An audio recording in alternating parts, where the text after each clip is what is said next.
14 नवंबर से शुरू होने वाले धान खरीदी को लेकर अब प्रदेश में सियासी घमासान तेज हो चुका है। कांग्रेस ने भाजपा सरकार पर जोरदार हमला बोला है। पूर्व मुख्यमंत्री भूपेश बघेल ने रायपुर में एक पत्रकार वार्ता के दौरान राज्य की भाजपा सरकार पर जोरदार हमला करते हुए कहा कि जब भाजपा विपक्ष में थी तो प्रदेश अध्यक्ष के तौर पर विष्णुदेव साय ने धान खरीदी के लिए हमें पत्र लिखा था।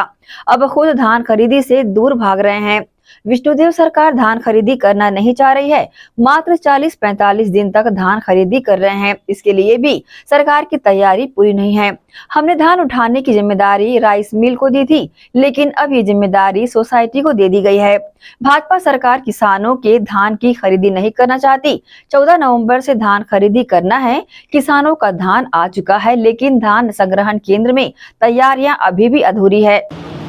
हमारा छत्तीसगढ़ प्रदेश किसानों का प्रदेश और इसीलिए छत्तीसगढ़ को धान का कटोरा कहा जाता है।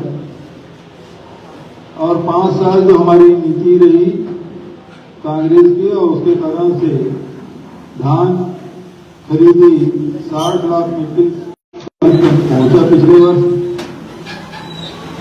और हमारी सरकार में धान खरीदी केंद्र में जहां बढ़ोतरी हम लोगों ने किया, सोसाइटियों में वृद्धि की, और उसके साथ जितने धान खरीदी केंद्र हैं उसको सीमेंटीकरण, शेड बनाने का भी काम आदरणीय चौबे जी जब मंडी की राशि से वो काम भी हुआ।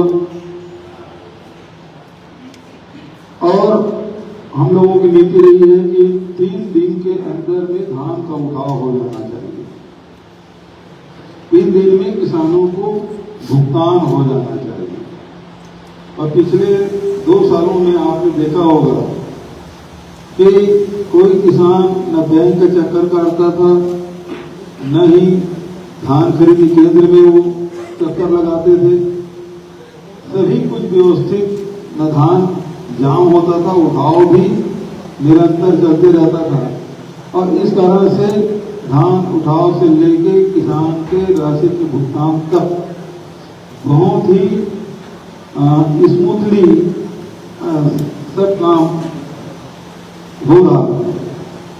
लेकिन ये सरकार विष्णुदेव के बनने के बाद ये धान नहीं खरीदना चाहती। ये आरोप हम लोग पिछले समय भी लगा रहे हैं। इसके पहले भी 2-3 प्रेस कॉन्फ्रेंस मैंने भी किया कि सरकार नहीं चाहती। पहली बात तो है कि धान खरीदी 1 नवंबर से बढ़ा के 14 नवंबर कर दिया।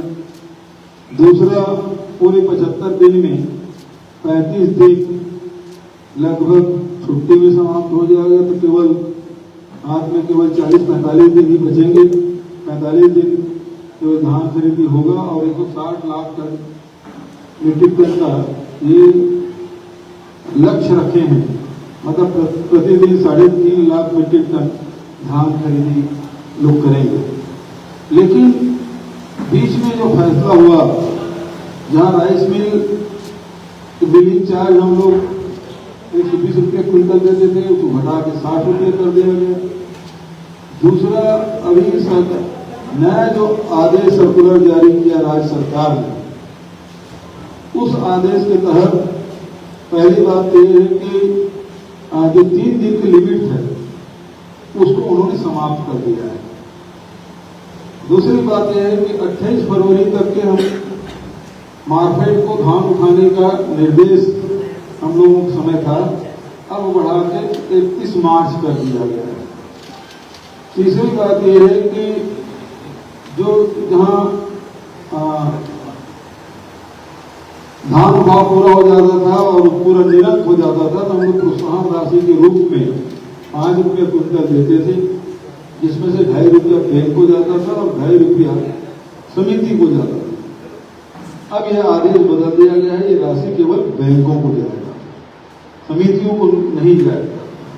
और चौथी बात यह है कि धान उठाने की जिम्मेदारी राइस मिलरों की थी, अब लोडिंग कराने की जिम्मेदारी सोसाइटियों को दे दिया गया है। जो 4 परिवर्तन सोसाइटियों में किया गया है, इसके चलते अभी जो सोसाइटी की कर्मचारी है वो हड़ताल में है, और उसके साथ दो मांगे उनके प्रमुख रूप से है और उस मामले में पिछले दिनों विष्णुदेव साय जब प्रदेश अध्यक्ष भाजपा के, तो मुझे पत्र उन्होंने लिखा और उन्होंने कहा कि मध्य प्रदेश के तर्ज पे यहाँ भी नियमितीकरण किया जाए। और दूसरी जो बात उन्होंने कही थी वो ये कि ये जो सोसाइटियाँ हैं उसमें जो उसे जो सुखद का और बहुत सारी राशि का अंतर है उसे उनको दिया जाए। और उस समय कर्मचारियों की डिमांड थी, चौबे जी सहकारी मंत्री सबसे बात करके 250 करोड़ रुपया हम लोगों ने समितियों को दी थी ताकि वो जो सुखद और अन्य जो डैमेज के कारण से जो घाटा हो रहा था उसको हम लोगों ने समायोजित कर दिया था। तो समितियां जीवित रही, सहकारिता जीवित रहा, लेकिन अब ये धान खरीदी नहीं करना चाहते और पूरे सहकारिता को समाप्त कर देना चाहते हैं।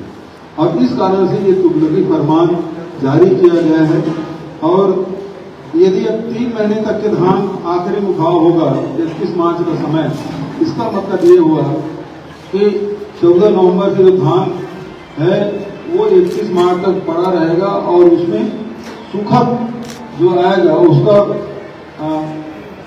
भुगतान समितियों को करना पड़ेगा। इस मामले में कुछ समितियां हाई कोर्ट भी गए थे और हाई कोर्ट ने फटकार भी लगाया कि यदि 1 महीने धान आप नहीं उठाएंगे तो सुखद आता है कि नहीं आता है।